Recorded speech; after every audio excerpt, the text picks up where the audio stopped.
To you who once called home mountains, plains, and forests, a social animal, fierce, proud, wandering with free reins.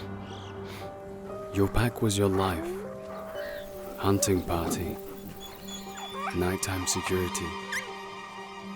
You always felt at peace, tucked in with the family.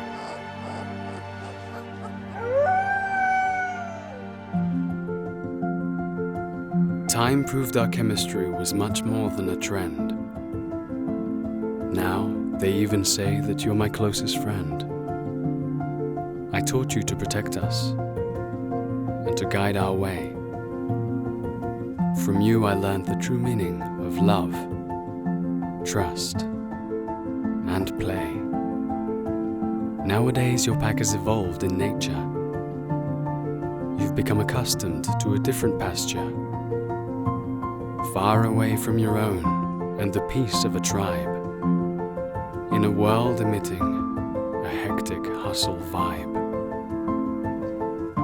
I realized changes could be hard on you.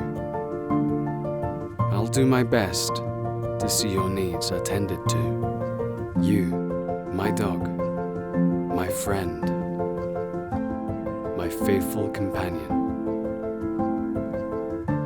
You deserve to be happy.